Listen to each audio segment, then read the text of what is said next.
태어날 때부터 앞을 보지 못하던 시각장애인이 예수로 말미암아 눈이 열리고 세상을 볼 수 있는 정상인이 되었습니다. 예수께서 바리새인들에게 나는 선한 목자다 라고 말했을 때 그 자리에 그 사람은 함께 있었습니다. 예수는 그 시각장애인의 눈을 뜨게 한 것이 목자로서 마땅한 일을 한 것이라고 이야기를 하신 것입니다. 만일 목자가 돌보는 양이 다치거나 문제가 생기면 그것을 돌보고 치료하는 일은 목자의 몫이었습니다. 그러나 바리새인들은 그 시각장애인을 보며 치료는커녕 그를 정죄하고 비난한 것입니다. 이 사람이 시각장애를 가지고 태어난 것은 어느 누군가의 죄 때문일 수 있다는 데에 그들의 생각은 멈추어 있었던 것입니다. 인하여 그들은 그 시각장애인을 돌볼 이유가 없었고 또한 돌아볼 마음조차 없었습니다. 그렇게 그 시각장애인은 지금까지 살아왔던 것입니다. 그런데 초막절 마지막 날 예수라는 사람이 나타나서 그의 눈을 보게 해 주었죠. 이 일은 단순히 예수가 눈먼 시각장애인을 고쳐 주었다는 정도로 끝나는 사건이 아니었습니다. 이 일은 그동안 스스로 목자라고 그 지위를 누리고 있었던 바리새인들에게 충격을 주었습니다. 당시 유대인들에게 목자는 메시아의 또 하나의 상이었지요. 백성들은 메시아가 오시면 흩어진 양과 같은 우리들을 구원하시며 지켜주시리라고 믿고 그 메시아를 기다려왔습니다. 메시아가 오시기 전까지 그 돌보는 사역을 하는 것은 바로 이 바리새인들의 몫이었습니다. 그런데 예수라는 사람이 나타나 그 바리새인들이 하지 않는 일을 하신 것입니다. 병든 자를 치유해주고 지은 죄를 용서해주는 것입니다. 죄책감에 묶여있는 사람들을 자유롭게 해주고 눈먼 자를 고쳐주고 저는 다리를 고쳐준 것입니다. 이 세상의 율법을 따라 정죄와 비난을 일삼는 사람들에게 더 높은 가치인 사랑이라는 계명을 가르쳐 주었습니다. 바리새인들이 그동안 백성들을 묶고 다스려 오던 그 통치의 방법을 전반적으로 갈아엎고 새로운 삶의 규례와 방식을 가르쳐 주셨습니다. 아무리 보아도 예수께서 그들에게 가르쳐 주신 교훈은 그동안 바리새인들이 그들에게 가르쳐 주었던 것과는 달랐습니다. 지금도 날 때부터 시각장애인으로 살다가 눈을 뜨게 되어서 새로운 삶을 얻은 사람을 대하는 그들의 행동은 결코 목자의 행동이라고는 받아들이기 어려운 모습이었습니다. 어리둥절해하는 그 백성들 앞에서 예수는 자신의 정체를 드러내시지요. 나는 선한 목자다. 이것은 나는 너희가 지금까지 기다려온 메시아야 라는 그런 말씀인 것입니다.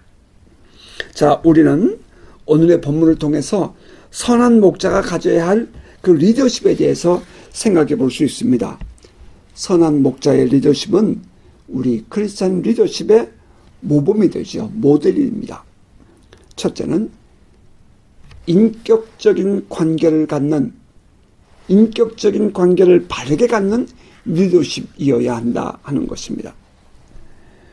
우리가 오늘 읽지 않았지만 본문 요한복음 10장 3절에서 5절을 보면 이렇게 기록합니다.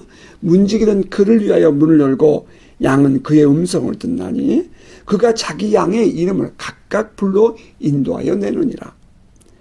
자기 양을 다 내놓은 후에 앞서가면 그들이 그의 양을 아는 음성을 아는 거로 따라오되 양들이 그의 음성을 아는 거로 따라오되 타인의 음성은 알지 못하는 거로 타인을 따르지 아니하고 도리어 도망하느니라. 양과 목자는 서로를 잘 알고 있습니다. 서로를 잘 안다. 이것은 매우 중요합니다. 서로 인격적인 관계를 유지하며 믿고 따르는 것입니다. 인격적인 관계를 유지한다 하는 데 있어서 매우 중요한 것이 있죠. 그것은 바로 믿고 신뢰함, 곧 트러스트 하는 것입니다. 양이 목자를 알고 목자가 양을 아는 그 인격적인 관계, 이것이 크리스천 리더십의 첫 번째 중요한 정신입니다. 둘째로 크리스천 리더십은 그 권위적인 위치에서 명령하며 통솔하는 것이 아니라 앞서가며 본을 보이는 리더십입니다. 양을 우리 밖으로 나오게 한 목자는 양보다 앞서가며 길을 인도하지요. 왜 목자가 양들 앞에 가며 길을 인도하는지에 대해서는 지난주에 우리가 함께 묵상해 보았습니다. 어디로 가야 푸른 초장이 있고 또 어디로 가야 맑은 물이 있는지, 그리고 또 어느 길로 가야 안전한 길인지를 목자만이 알고 있기 때문입니다. 본을 보이는 리더십, 이것은 단순히 권위를 가지고 소리치는 리더십 아닙니다. 먼저 본을 보이며 다른 사람들이 우러나오는 마음으로 따라오도록 인도하는 것이 소리를 지르며 야단을 치는 것보다 훨씬 더 높은 권위와 가치를 갖는다는 것입니다. 자기 양을 다 내놓은 후에 앞서가면 양들의 그의 음성을 아는 거로 따라오되 라고 되어 있습니다.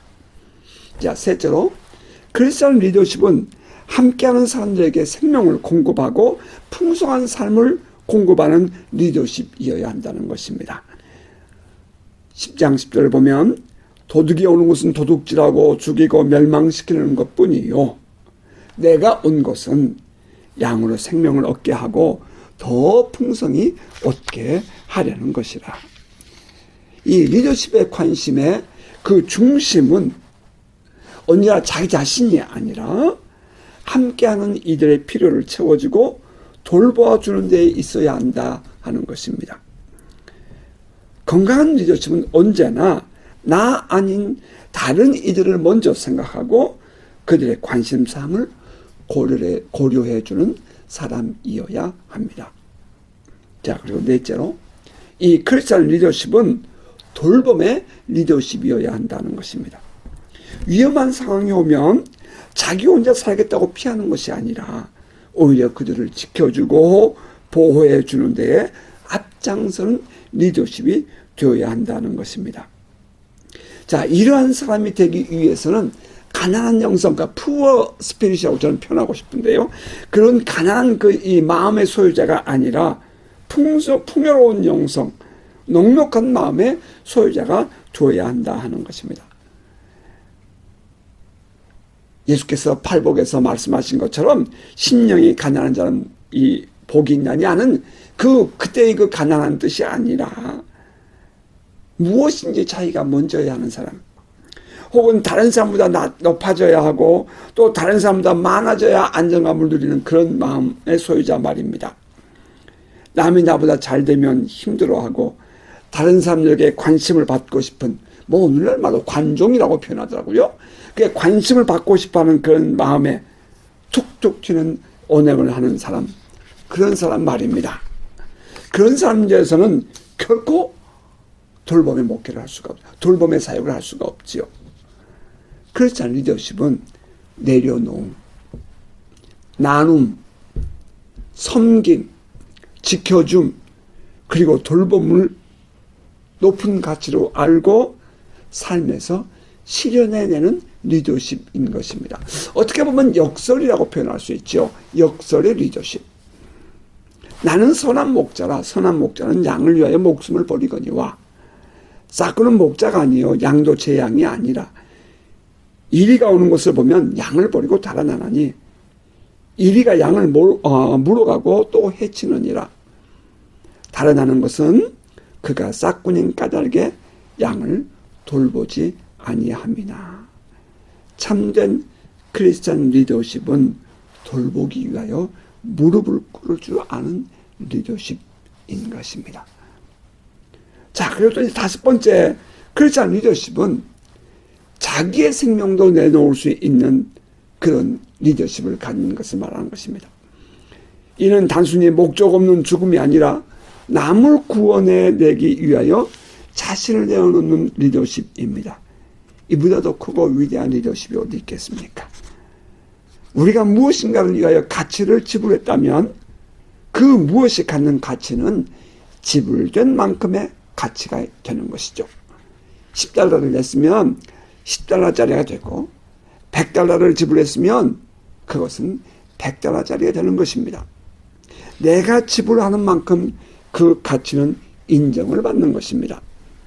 우리가 함께 살아가는 사람에 대해서 서로 높은 가치를 인정해 보십시오. 그 상대방을 높여주고 인정해주는 말을 해보십시오. 그러면 결국에는 그 높은 가치를 가진 사람과 함께 있다는 그것으로 인해서 나도 높아진다는 사실을 곧 알게 될 것입니다. 만일 거꾸로 상대방을 깔아뭉개는 언행을 일삼다고 해보십시오. 자, 그러면 결국엔 자기 자신도 그런 사람밖에 되지 못한다는 사실을 곧 깨닫게 될 것입니다. 크리스찬 리더십은 상대방이 잘하기 때문에 높이 평가해 주는 그런 리더십이 아닙니다. 그렇지 않음에도 불구하고 그를 높여주고 인정해 줄 때에 자기도 높아지는 영성을 가지는 것입니다. 양은 결코 목자보다 낫지 못합니다. 그럼에도 불구하고 목자는 그 양을 위하여 목숨을 버린다고 하였습니다. 이유는 그것이 목자와 양이 함께 사는 길이기 때문입니다. 자, 6번째로 크리스찬 리더십에 있어서 중요한 또 하나의 덕목은 하나님 앞에서 스스로라는 것입니다. 우리 본문 17절 18절을 보면 내가 내 목숨을 버리는 것은 그것을 내가 다시 얻기 위함이니 이로 말미암아 아버지께서 나를 사랑하시느니라. 이를 내게서 빼앗는 자가 있는 것이 아니라 내가 스스로 버리노라. 나는 버릴 권세도 있고 다시 얻을 권세도 있으니 이 계명은 내 아버지에게서 받았노라 하시니라. 진정한 리더십은 하나님 앞에서 스스로 판단하고 결정하여 행동하는 리더십입니다. 우리가 하나님 앞에 서 있다는 그 코람데오의 정신은 모든 크리스찬들을 바르게 세워주는 정신입니다. 우리가 어디에 있든지 무엇을 하든지 우리의 모든 삶은 하나님 앞에서 하는 것입니다. 하나님은 우리 눈에 보이지 않아도 언제나 우리와 함께 계십니다. 우리가 만일 하나님 앞에 지금 서 있다면 과연 우리는 어떻게 말하고 어떻게 행동을 해야 할까요? 우리들의 지나온 삶에도 주님이 함께 하셨거니와 오늘 우리들의 삶에도 주님이 함께 계시며 이제 후에는 우리 모두 하나님의 심판대 앞에 서게 될 것입니다. 하나님 앞에서 이 코람데오라는 이 권위 앞에서 우리는 스스로 서야 합니다. 크리스찬 리더십은 늘 하나님 앞에서라는 전제 아래 모든 것을 스스로 판단하고 스스로 결정해야 하는 위치에 있는 자들입니다. 우리들의 모든 생활 속에 언제나 잊지 말아야 할 것은 하나님을 인정함입니다. 여러분 말을 할 때도, 여러분이 밥을 먹을 때도, 여러분이 누군가와 대화를 할 때도, 여러분이 행하는 모든 이 삶의 영역 속에 하나님이 함께 계신다는 사실을 받아들이는 것입니다. 이것이 바로 우리 그리스도인들이 잊지 말아야 할 중요한 신앙인 것입니다.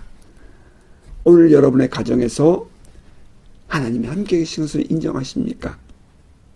오늘 여러분의 일터에서 하나님이 함께 계심을 여러분 인정하십니까? 오늘 여러분과 함께 대화를 나누는 자녀들, 그리고 더불어 함께 살아가는 그 모든 삶의 현장에 우리 하나님은 함께 계신다는 사실을 여러분 기억하시기를 바랍니다. 때로는 더 큰 일도 마찬가지입니다.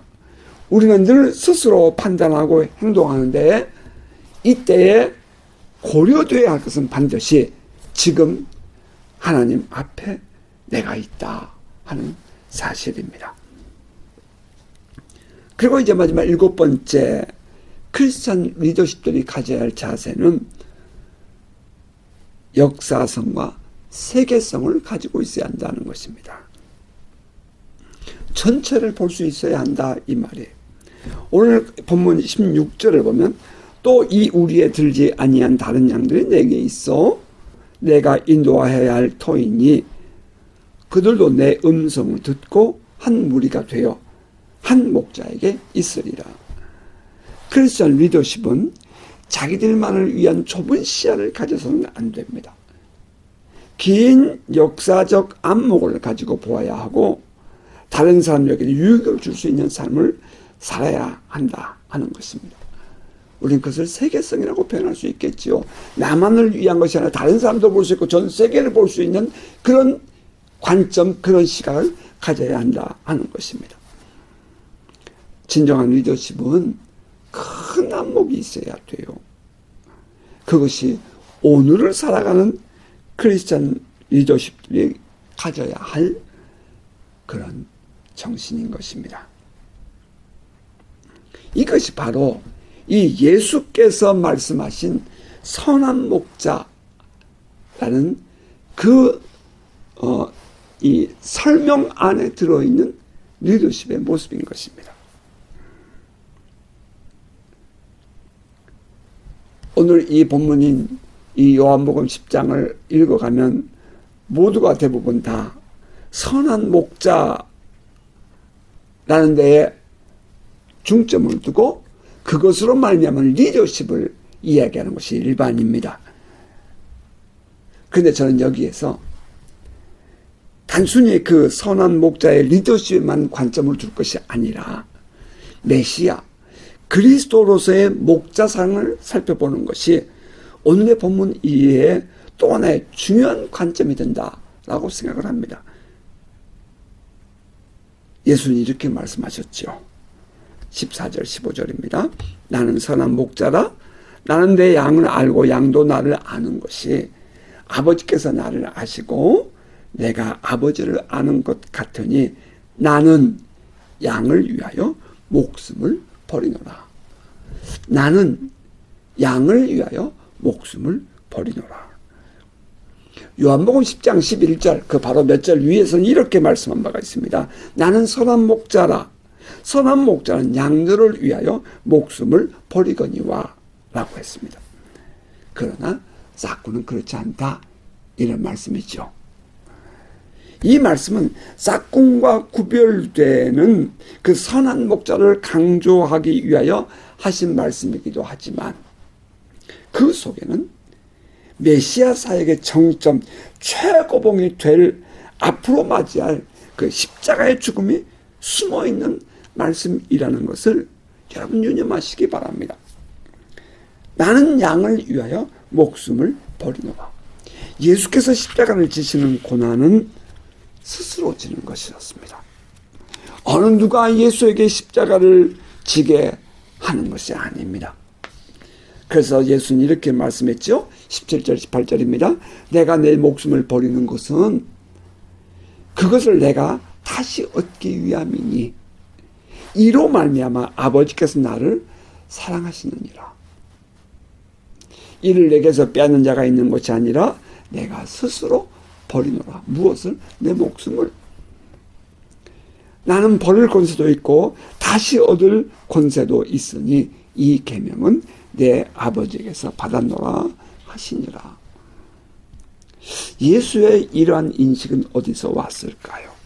다시 말해서 내가 양을 위하여 목숨을 버리노라 라는 이 스스로의 인식은 어디서부터 왔는가라는 질문입니다. 그것은 구약의 이사야서 53장 종의 노래에 근거합니다. 여러분, 이사야서 53장 4절부터 6절의 말씀을 함께 보시기 바랍니다.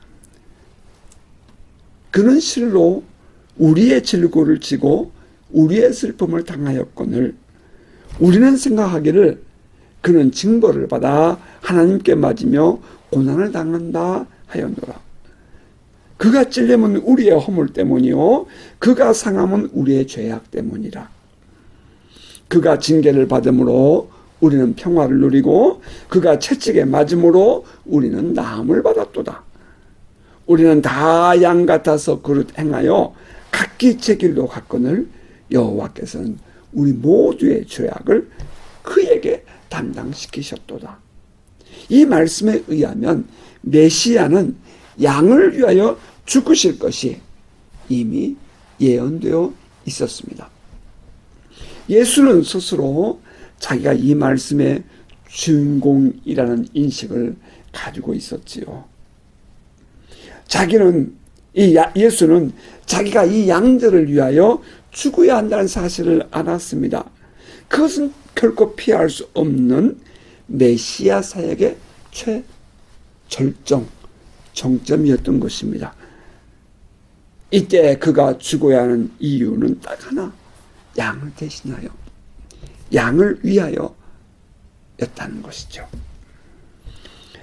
하나님께서 메시아에게 주어주신 그 멍에는 백성들을 사랑하시는, 양들을 사랑하시는 하나님의 사랑 때문이었습니다. 하나님의 사랑이 독생자 예수를 죄값으로 내어주는, 우리들의 죄값으로 내어주는 아픔을 초래하신 것입니다.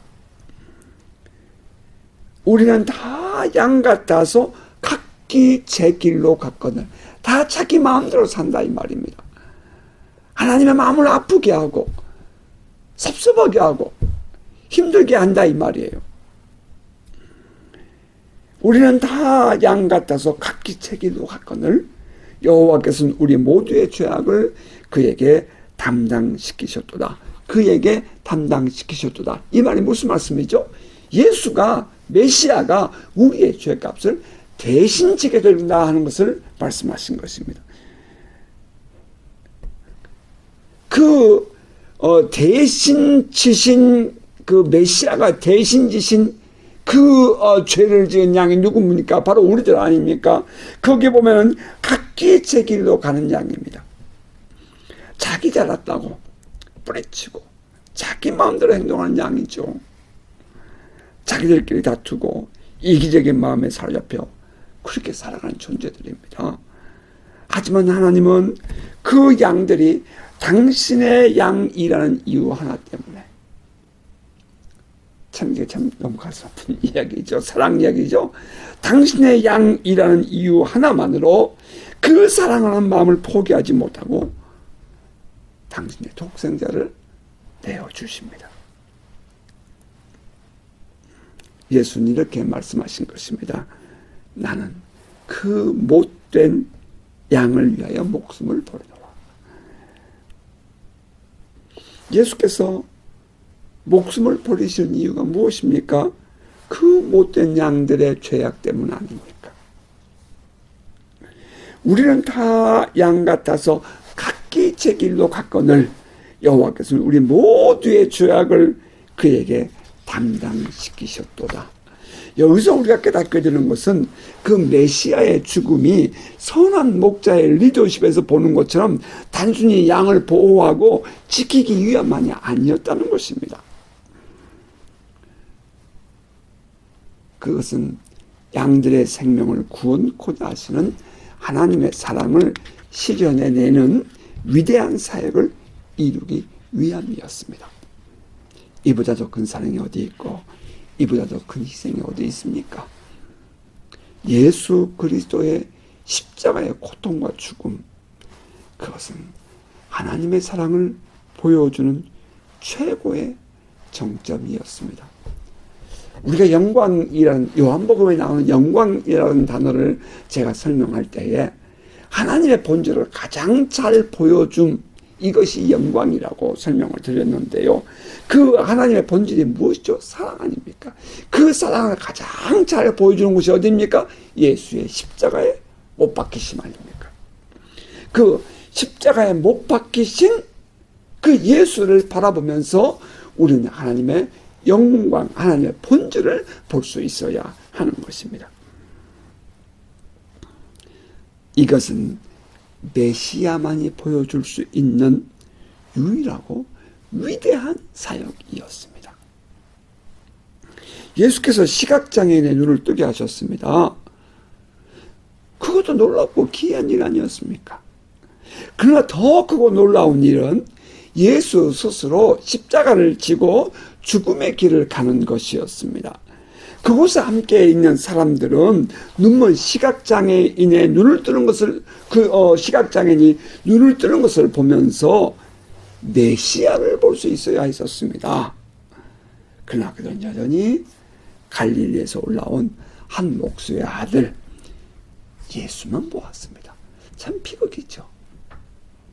하나님께서 엄청난 표적과 기사를 우리 안에 드러내면 사람들은 그것만 봅니다. 살아계신 하나님을 보지 못하는 거예요. 자, 이제 또 예수는 이렇게 말씀하십니다. 16절입니다.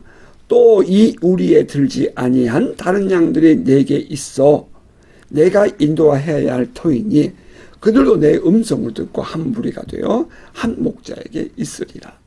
우리는 이 본문에서 예수는 이미 이 세상의 영혼들을 구원할 메시아라는 사실을 스스로 인식하고 있었다는 것을 확인하게 됩니다. 이 우리에 들지 아니한 다른 양들, 이 우리에 들지 아니한 다른 양들, 이들은 바로 이방인을 말합니다. 성경은 이미 우리에게 이렇게 말한 바가 있죠. 영접하는 자 곧 그 이름을 믿는 자들에게는 하나님의 자녀가 되는 권세를 주셨으니 이는 혈통으로나 육종으로나 사람의 뜻으로 나지 아니하고 오직 하나님께로부터 난 자들이니라. 하나님의 세상을 이처럼 사랑하사 독생자를 주셨으니 이는 그를 믿는 자마다 멸망치 하지 않고 영생을 얻게 하려 하심이라. 영접하는 자, 곧 그 이름을 믿는 자들. 그리고 또 이어지는 요한복음 3장 16절에 그를 믿는 자마다 라는 말은 단순히 유대인들로 제한되는 것이 아니라 세상에 있는 모든 사람들에게 열려있는 말씀인 것입니다. 다시 말해 유대인들이 이방인이라 말하는 그 유대 밖에 모든 사람들을 말한다 이 말이에요. 우리가 바로 그 이방인에 속한 자들입니다. 예수께서 말씀하신 이 우리에 들지 아니한 다른 양이 바로 이 이방인에 속한 우리 같은 사람들을 말하는 것입니다. 예수는 이미 당신의 질 십자가를 통한 구원의 효과가 전 세계의 모든 민족에게 모든 족속에게 미칠 것을 알고 계셨습니다. 누구든지 예수의 이름을 부르는 자는 구원을 받을 것을 주님은 알고 계셨던 것입니다. 이방인도 예수를 믿으면 구원을 받습니다. 유대인들은 이 말들은 벌쩍벌쩍 주지 않겠습니까? 지금 이 예수님과 함께 있는 사람들, 그 바리새인들은 예수의 말씀을 들으면서 분노심과 적개심을 키워갑니다. 왜냐하면 그들은 이방인들은 하나님께 버림받고 저주받은 사람들이라고 여기고 있었기 때문입니다. 그런데 성경을 보면 이 우리 안에 들지 아니한 다른 양들을 구원하는 일을 한 사람, 그 사람의 기록이 들어있지요. 바로 사도행전 13장 이하의 사도 바울의 사역 이야기입니다.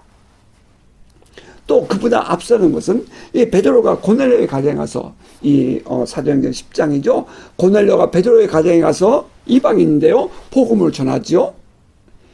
그리고 이제 이 사도 바울이 이방인들에게 복음을 전해요. 이러한 일들은 바로 이 요한복음 10장 16절에 이 우리 안에 들지 아니한 양들을 구원해내는 일을, 그 예수의 마음을 실현해 드리는 일이었다는 것입니다. 또 이 우리에 들지 아니한 다른 양들이 내게 있어 내가 인도하여야 할 터이니 그들도 내 음성을 듣고 한 무리가 되어 한 목자에게 있으리라. 이 말씀은 예수께서 목숨을 버리고 구원해내야 할 대상은 단순히 우리 안에 있는 유대인뿐만 아니라 저 이방인을 포함한 전 인류라는 것입니다. 자, 오늘날도 그 일은 복음 전도자인 우리가 이루어내야 할 과제인 것입니다. 자, 그 말을 들으면서 여전히 유대인들은 가만히 있지 못합니다. 또 언쟁이 일어납니다. 19절입니다. 이 말씀으로 말미암아 유대인 중에 다시 분쟁이 일어나니 그 중에 많은 사람이 말하되 그가 귀신 들려 미쳤거늘 어찌하여 그 말을 듣느냐 하며, 어떤 사람은 말하되 이 말은 귀신 들린 자의 말이 아니라 귀신이 맹인의 눈을 뜨게 할 수 있느냐 하더라. 누가 귀신 들린 사람입니까? 예수입니까? 아니면 예수의 진리를 들으며 분노하는 사람들입니까? 예수의 그리스도이심에 대한 표적과 기사를 통한 믿음의 권고는 오히려 그들을 분노케 하고 적개심을 일으키게 했습니다. 자, 하지만 예수는 거기서 결코 꺾이지 아니하고 당당하게 계속하여 진리를 선포하며 또 하나님의 나라를 드러내십니다. 자, 말씀을 맺겠습니다. 우리는 예수를 믿고 하나님께 속한 사람으로서 마땅히 살아내야 할 정신이 있습니다. 그것은 선한 목자의 리더십입니다. 우리가 선한 목자의 리더십을 삶에서 실천한다면 우리 안에 계신 예수님은 영광을 받으실 것이고 우리 또한 그리스도인으로서의 생명과 풍성함을 누리게 될 것입니다. 아울러 이방인이었던 우리를 구원하기 위하여 십자가를 지신 예수를 믿는 믿음 안에서 영접하고 그분의 뜻을 이루어내는 삶을 살게 될 것입니다. 우리가 뭐가 잘나서 우리를 사랑하신 것이 아닙니다. 우리는 늘 자기 갈 길을 가며 주님의 마음을 아프게 해온 자들입니다. 그럼에도 불구하고 끝까지 사랑으로 받아주시고 독생자 예수를 죽이면서까지 우리를 구원하신 하나님 아버지이십니다. 그 사랑 잊지 말고 변함없는 삶을 믿음 안에 살아가시기를 바랍니다. 우리의 자녀들에게도 또 우리의 이웃들에게도 그 하나님의 은혜를 입은 자로서의 본을 보이고 이 복음을 그들도 함께 따르며 구원의 감격을 누리는 삶을 살게 하십시다.